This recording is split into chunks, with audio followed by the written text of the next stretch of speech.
I thought today was going to be a lot emptier than it is because I heard yesterday people kept texting me and saying I'm sick, I'm sick, I'm not coming.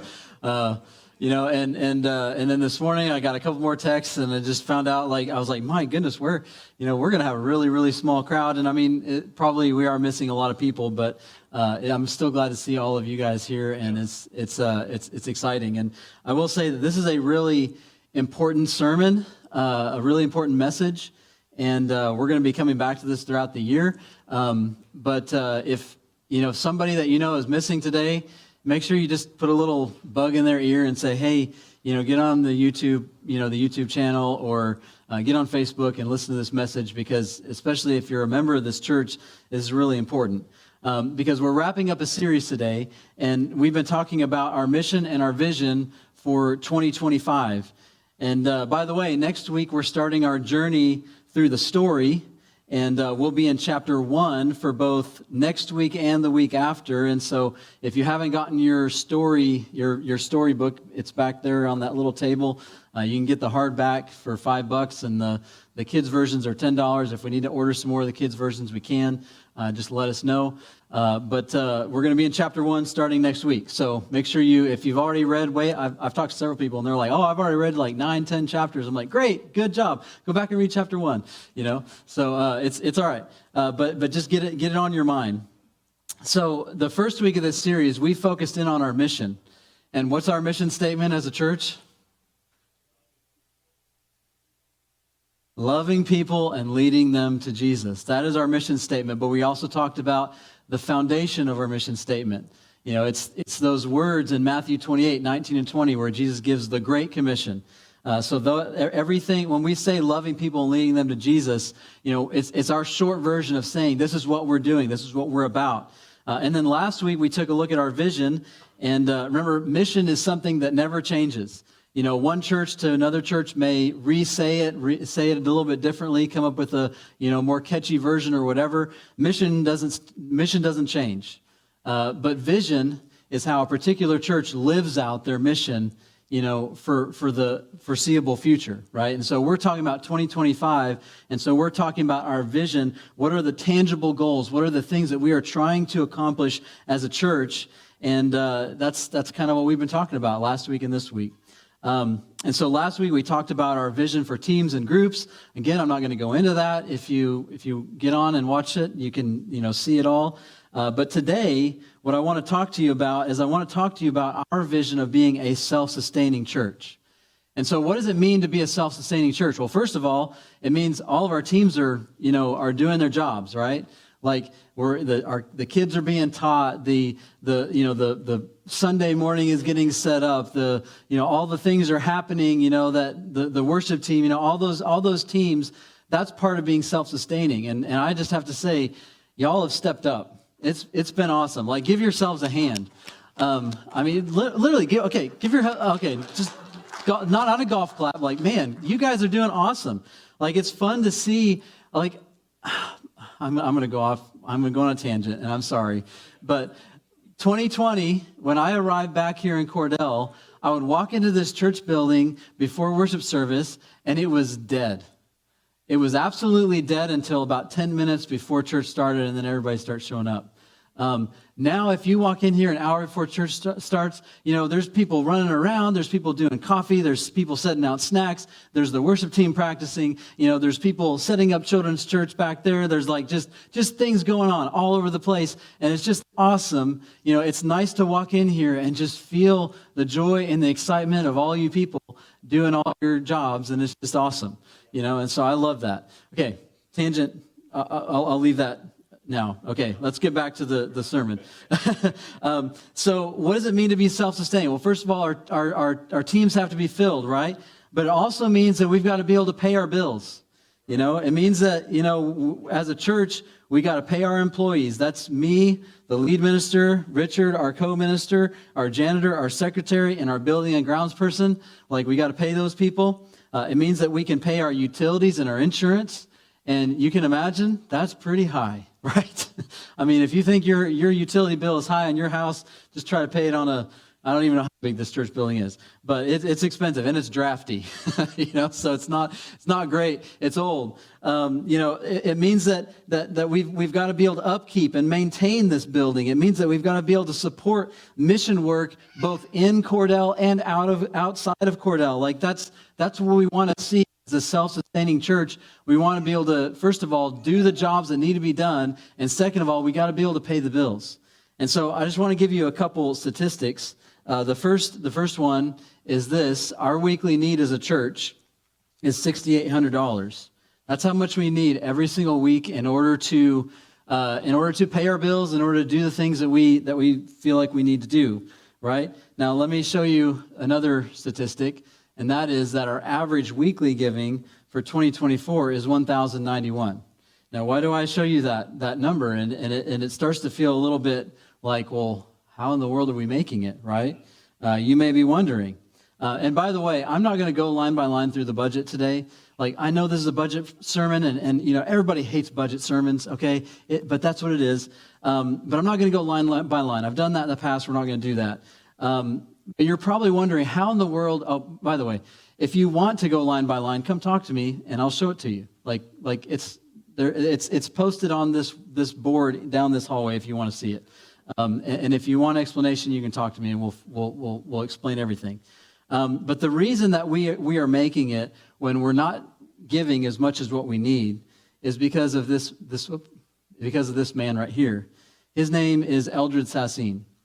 So Eldred Sassine was a member of this church, and he left his entire estate when he passed away in 1996 to this church, and he left it with the intention that it would be a perpetual mission fund for the church.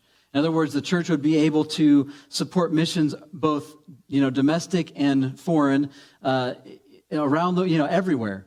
And that was his goal, and that was his intention, is that mission fund would be used for that. And guess what? We did it. Like there was lots of things that this church was a part of. We helped plant a church in Vienna, Austria. We supported medical missions all over the world. We supported children's homes all around our area. We did evangelistic. We sent people on evangelistic missions across the world.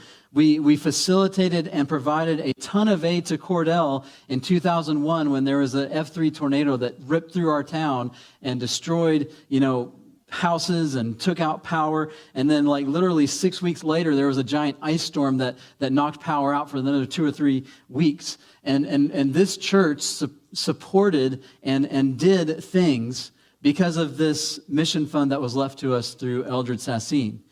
But then through death and poor leadership and lack of vision, I kind of cut out there for a second, the church declined.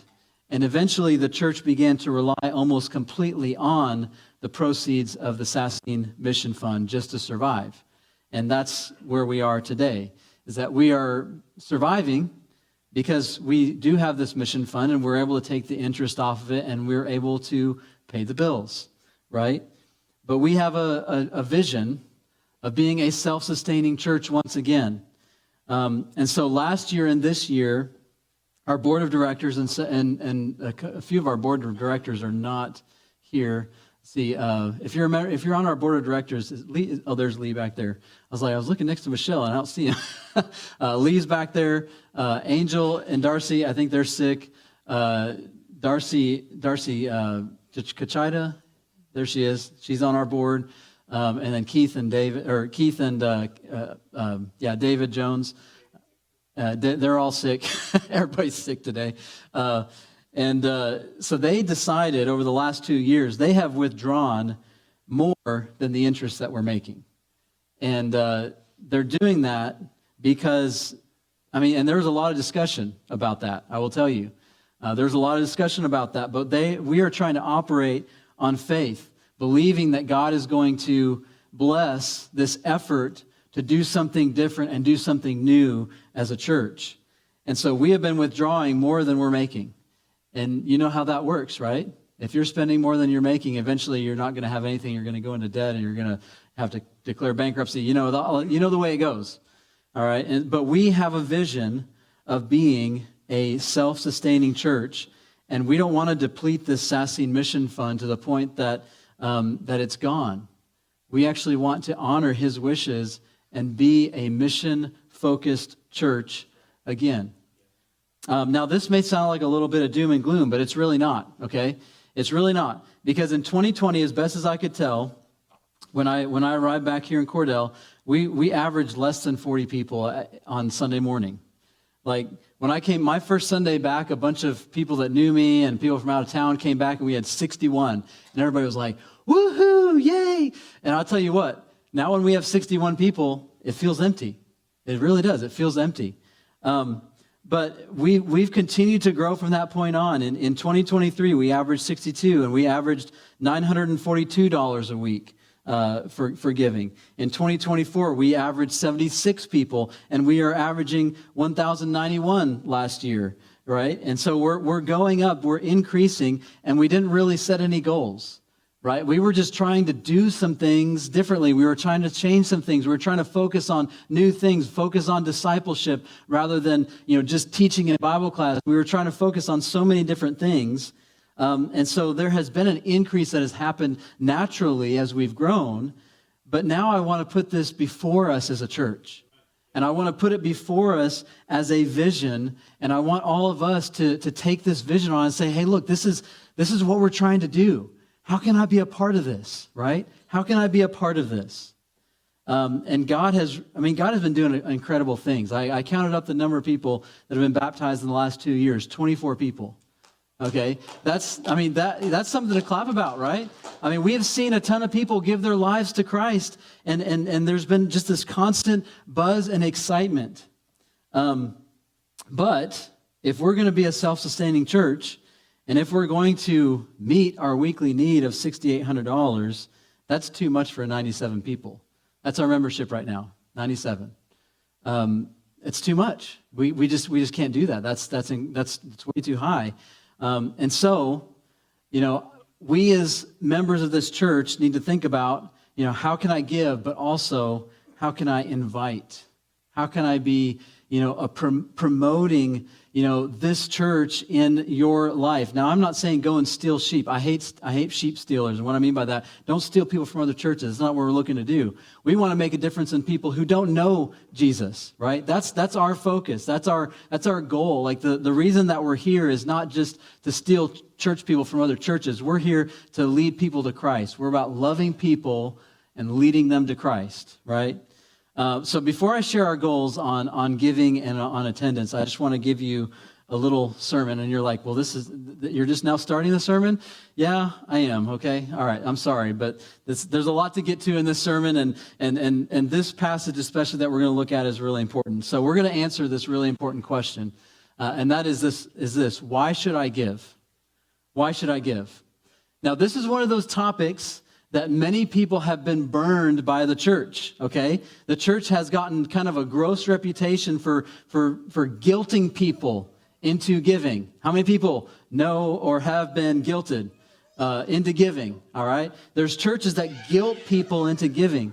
In fact, some of you probably have already tuned me out. You're like, this is a giving Sunday. I don't want to talk about this. Like, I'm just going to, we'll come back, okay? Come back just for a second, all right? Because I think this is really important. But there's probably some really important reasons that you can just come up with as to why we need to give. One of them is just that, hey, look, our church needs it to survive. Like, we're not going to make it. If we keep doing what we're doing, eventually this church is going to be gone. Like, we can't just stay the same. We've got to keep growing and moving forward. But also, if you thought about this a little bit, you could probably think, you know what? It feels good to give. How many people, you receive a gift at Christmas, that's awesome, but how many people, you can think of the person's face, your kid, or maybe it's your brother or your sister or your spouse or somebody that you care about, when you gave them a gift and they opened it and they were happy, and it just does something to you, right? When you give, it does something within you. It makes you feel good. Second of all, you're following Jesus' marching orders. When you give, you're doing what he says to do, right? To give to the least of these. We talked about that in our mission sermon at the first part of this series. But there are other deeper reasons as to why we should give and why we should be generous people. And we're going to be in Luke chapter 11. If you want to follow along, you can follow along on the screen or you can follow along in your Bible. Luke chapter 11. So just to give you a little bit of background about who Luke is and, why he has the credentials to write a gospel. Well, Luke was not an eyewitness of Jesus' life, but Luke talked to the people who knew Jesus. All right? So a lot of the stories that Luke tells at the beginning of his gospel especially are stories that only Mary, Jesus' mother, could have known. And so Luke got to sit down and talk to Mary, like Jesus' mom, like the person who probably knew Jesus better than anybody. Luke got to talk to her. Luke was also, he got to talk to all of Jesus' disciples. He got to talk to, the Apostle Paul, who was a great missionary in the book of Acts. My dad referenced the book of Acts earlier. Luke got to go along with Paul on his missionary journey. So, this guy knows Jesus, and he wrote this story about Jesus. All right, so Luke chapter 11, Jesus is actually journeying. He's on his way to Jerusalem. What's he on his way to Jerusalem to do? You guys know? You know, right? To die. He's going there to die, okay? He's on his way to Jerusalem. So his journey to Jerusalem in Luke's gospel is really long, and there's lots of conversations, there are lots of things that happen. But one of the things that happen as he's on his way to Jerusalem, we pick up reading, and Richard already read it, but I want to read it again. What we read is, as Jesus was speaking, one of the Pharisees invited him home for a meal, so he went in and took his place at the table. Okay, so if you know anything about the story of Jesus, it seems like he's always fighting with the Pharisees. Yeah, you know what I'm talking about? He's always fighting with the Pharisees. Well, this just shows that Jesus is not always at odds with the Pharisees. Now, sometimes they're trying to trap him, but I don't think that this guy has anything ill will. He doesn't have an ill will in his invitation. He just wants to invite Jesus over because Jesus is a big deal. Like, Jesus has been healing people. He's been teaching. He's been talking about this kingdom of heaven. He's been doing all this stuff. And so the guy's like, come on over. Verse 38, it doesn't stay cordial, okay? His host was amazed to see that he sat down to eat without first performing the hand-washing ceremony required by Jewish custom. So what we don't know as 21st century Americans is that a Jewish person would walk into a home, a Jewish home, and there would be these basins of water, and you were actually required to actually go to those basins of water, and you were supposed to take out a specific amount, a very specific amount, and you're supposed to pour it and wash your hands, and you're supposed to do all these cool handshake motions, like you have a secret handshake. That's kind of like what it was. Okay, they'd have to do all these things with their washing, and if you skipped one thing, it was a sin to the Jewish people, okay? And Jesus walks in, and he sits down. He just sits down, okay? And the Pharisee sees it. He doesn't say anything, but he sees it, and he's like, what's going on? And this is kind of not fair what Jesus does next. Verse 39. Then the Lord said to him, you Pharisees are so careful to clean the outside of the cup and the dish, but inside you are filthy, full of greed and wickedness. Fools! Didn't God make the inside as well as the outside? So clean the inside by giving gifts to the poor, and you will be clean all over. Talk about rude, okay?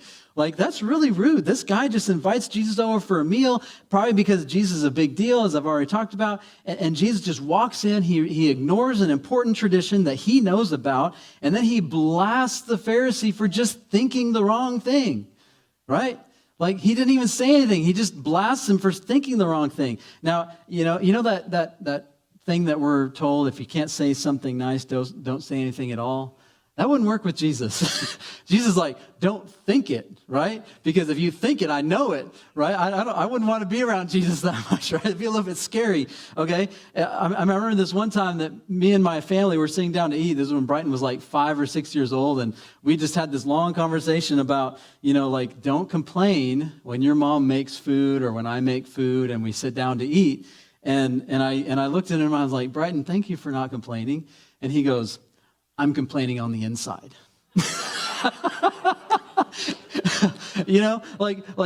I didn't know because I can't read minds, right? But Jesus can, and he knows what this guy's thinking.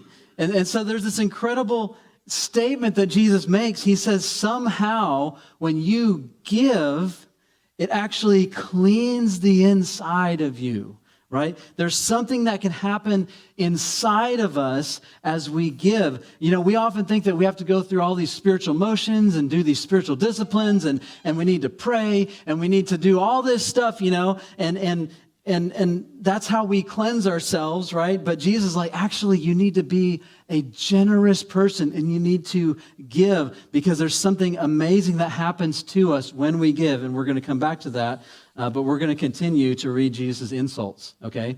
Verse 42. All right. What sorrow awaits you, Pharisees? For you are careful to tithe even the tiniest little income from your herb gardens, but you ignore justice and the love of God. You should tithe, yes, but do not neglect the more important things. So here's the thing.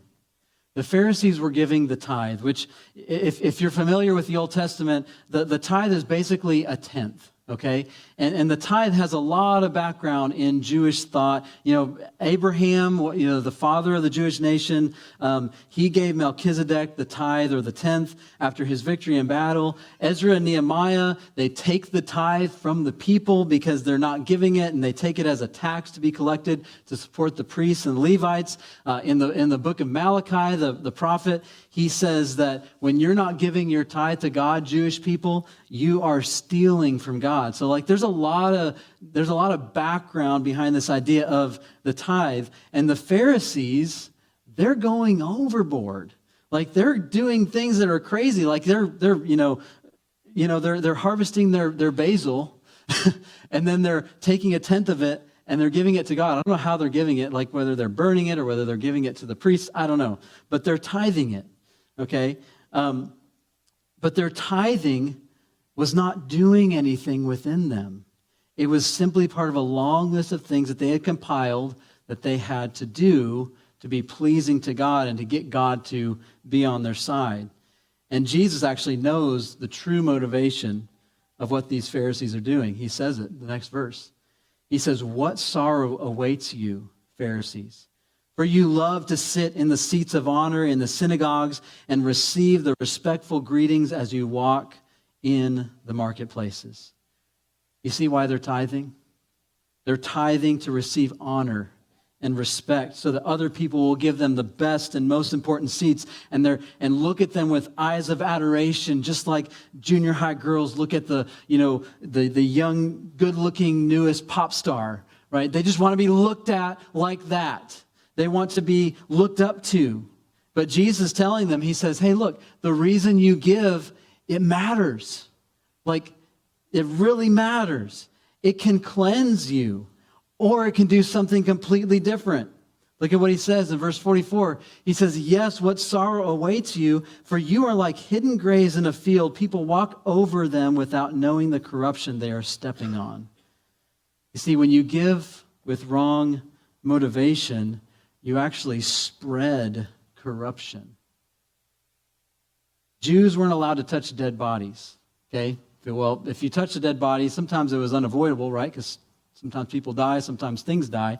But if you did touch a dead body, you had to go through this very, intricate cleansing process so that you could take part in the festivals and the worship of God and all these things. But if you walk over an unmarked grave, you become unclean without even knowing it, right? Like they weren't even allowed to step into tombs, into near tombs or, on graves or anything. And these Pharisees, Jesus says, when you are giving with the wrong motivation, you are just like an unmarked grave and you are spreading corruption everywhere you go. Jesus points out that the right thing for the wrong reason is still wrong. Like you're giving, that's good. But when you're doing it with the wrong motivation, it's actually wrong, and it actually is not doing anything for you other than spreading corruption within you and around you. So, why should we give? Well, we've already mentioned a few things here. I skip some things? Okay. All right. So we should give because, first of all, your church needs to survive.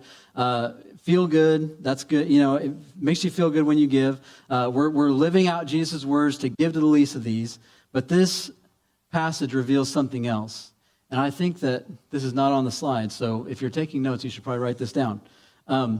We should give in order to align ourselves with the justice and the love of God. We should give with the motivation of aligning ourselves with the justice and the love of God. Because giving will corrupt us and the people around us if we are giving to call attention to ourselves, right? I know people that whenever they do something good, they just have to tell everybody about it. They just have to tell everybody, right? That's not the right motivation, right? Giving can actually cause resentment if you're giving out of guilt. I think that's why people are mad at churches today sometimes, because churches guilt them into giving, and the more you're guilted into doing something, the more you begin to resent the person or the people who are making you do that thing. Teachers, have you experienced that in your classroom, right? Kind of have to make the kids do that and just begin to resent you. Parents, sometimes we've guilted our kids into doing something and we built resentment in our kids. But giving can actually do something else within us. It can actually align us with the justice and the love of God. And the love of God is that's easy to understand, right? God loved us so much that he did what? Gave his son, right? Gave his son. He sent Jesus to die for us. He loved us so much that he was willing to sacrifice, Jesus, God in the flesh. Like, we don't know how that all works, that Jesus was God in the flesh, but there was also still God the Father. It'll blow your mind if you think about it too hard. But somehow, Jesus came down. He was sent by God. He loved us so much that he died for us. That's the love of God. But that word justice, that's a little bit harder to grasp. Right? Because for one thing, it has a ton of baggage in our current culture. Like, people are always talking about justice and social justice and da-da-da-da. And I like to try to think of it in a biblical way. Okay, biblical justice, in my understanding, is that every person was created in the image of God, and we have a God-given purpose to fulfill, but because of sin, because of brokenness, because of addiction, because of pride, because of selfishness, it might be your selfishness or somebody else's selfishness, could be your sin or somebody else's sin, because of abuse. Like, there's things that happen in this world that keep humans from living into the reality that they are made in the image of God. And biblical justice is when we try to help people understand that they are made in the image of God and they have a role to play. They have gifts, they have value, they have goodness. That is what biblical justice is. It's about bringing people up to understand that I am made in the image of God. And when we give, we can align ourselves with the justice and the love of God. But we have to do it on purpose, right? We have to do it on purpose. And so here's something that I do that just helps me remember. Okay, I pray this little prayer. Lord, like when I give, or for me, I don't give in the plates. I give through Tithely. And if you want one of those little Tithely cards, we can get you one. It shows you how to do that. But I get a little email in my inbox every week that says, "Thank you for giving with Tithely." And I pray this prayer. I say, Lord, make me just like you, not just like you, but just like you. And Lord, make me love like you. We have to, on purpose, give with this motivation in our hearts. And this, my brothers and sisters at the Fourth and College Church of Christ, is why you should give. Because it actually has the potential to clean you from the inside out and to actually remake you into the image of Christ. Because we can give and become just like Jesus, like God, and love like him. Okay, so that's the little sermon part. Now I want to share with you the goals. Okay, the goals. Reminder. Our weekly need is $6,800. Last year, we averaged about 1,100. Now, the goal that I would like to set before us as a church is that I would love to see us raise our weekly giving this year to 1,300. And listen, that's actually not that hard. If every person in this room was to give $3 extra a week, we would blast our goal and just beat it. Like that literally is like eat out one time, just don't eat out, bring your lunch. Like $12 well, depends on where you're eating, but you can usually eat out for $12, okay? Just don't eat out once, bring your lunch. That's really all it requires. If you're a family of 4, that's all it would require, right? If everybody just gives $3 extra dollars a week, we would blast that goal. But I want to put something else before you. Okay, we have several projects as a church. These are all the projects that we want to do. Heating and air conditioning unit. You would think with how hot it is up here that we wouldn't need a new heating unit, but we do. The boiler that we use was put in there in 1950. It's barely even serviceable. One day our boiler guy said, we're just going to turn it on and it's not going to work. And so then we're going to have some really cold worship services. But that's something, and it's a huge cost. We also have bathrooms. I don't know if you realize it, but we have a lack of bathrooms in this building. There's 3 stools for men, and there's 4 for women. That's, if we have, like when we had our 160 people here on that one on our launch Sunday, there's not enough bathrooms for everybody. And our goal is to be growing, right? We want to grow. So therefore, we got to do something about the bathroom situation. We've got floors that need to be replaced, okay? We've got a kitchen that needs to be upgraded. We've got a parking lot that is breaking up and falling apart, like all those things. But what I want to put before you today is actually our most immediate need. And our most immediate need is transportation.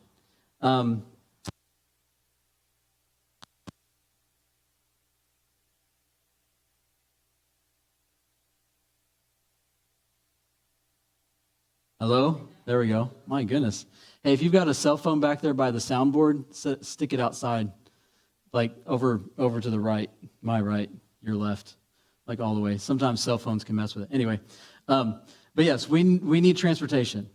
So on Wednesday nights, our church van has to run two times in order to pick up all the little kids and all the teens that need to be picked up. And kids are getting home too late because it's a school night and things like that. But when you got to drop off 13 people, and you go to 13 different places, that's just a lot of driving, right? Additionally, whenever we go to youth events, when we take kids, like we're about to go to a spring retreat, we took kids to Winterfest just in January. We had to rent a vehicle and drive another personal vehicle, okay? We're constantly needing more transportation, and so that's one of our biggest needs right now. And so anything, this is the goal that I want to put before us, anything that's given over that 1,300 average this year is actually going to go towards the purchase of another van. And the board has said that if we save about 25% of the amount needed, which is, depending on how much you find a van for, they're not cheap. If we save about $15,000, that'll be about 25% of what we're looking to get a van for, and they'll make the purchase. They'll figure it out. But I just want to put that before us because, I just want you to know that, look, if you give extra, it's not just going to go to, some of this other stuff. This is actually going to go to a ministry need. We've got to have transportation to pick up all the kids, and we've got to have transportation to take our teens and even maybe adult outings. We don't have adult outings, but maybe we will eventually, right? So what are we going to do as we free up the proceeds of the mission fund? My hope is that we do in the next, 4 to 5 years, that we become a self-sustaining church. And what are we going to do when we free up that money of the mission fund? We're going to do mission work. We're going to do mission work. We're going to try to, we talked about having our church become a place of weekly ministry and daily ministry throughout the week. We're going to do that. Right? Because we have the funds to do those things. We've talked about how we want to be a church that plants churches in other communities. If you just look around Cordell, there's churches that are dying in all the rural communities around us.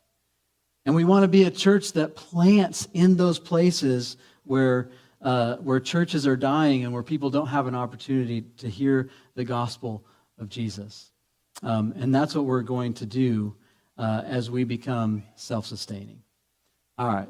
I already said that. Okay, so summary. Average $1,300 a week for 2025. Save for the purchase of a van. Personal goal. This is what I want you to think about this week, is I hope that you will think about making a personal goal. Picking a percentage. Like, don't be an accidental giver. Be an on-purpose giver. That's all I ask. If you haven't picked a percentage and just say, you know what, this is what I'm gonna give, this is how I'm gonna be generous. And I'll just even tell you this, maybe you don't even trust us yet as a church. I don't even care if you give to the church, okay? And I know the board members are like, what? But here's the thing, I don't care if you give to the church. I really don't. My hope for you is that you'll become a generous person so that you can align yourself with the justice and the love of God. That's my goal and my hope. Like, guess what? We'll figure it out. We'll figure it out as a church. If you don't trust us yet, don't give to us. But please give. Find a way to be generous with what you have and make a percentage. Maybe you're not ready for 10%. Okay? Maybe your finances just won't allow it. Okay? But pick something. Like 2%, 3%, 5%. Pick something and say, this is my generous money. This is what I'm going to use to give to my church, to people in need, to people that I run into. Because guess what? We all live life, and we run into people all the time who need help. And it's so powerful when you get to be an answer to prayer in somebody's life. It's awesome. It does something within you. So, pray the prayer. Lord, make me just like you. Lord, make me love like you. I want to invite the worship team, just Darcy and Tim up. We're going to sing a song called Open the Eyes of My Heart. And do we have members of our prayer team here? Do we have members of our prayer team? Okay, a few. Our prayer team is going to be in the back. And if there's something that God has put on your heart to do new this year, my invitation is to just go and talk to one of them and let them pray with you and for you about what God is doing within you and how you can be new and different this year in 2025. We're going to be singing Open the Eyes of My Heart, Open the Eyes of My Heart, Lord. And my prayer for all of us is that our heart's eyes would be opened.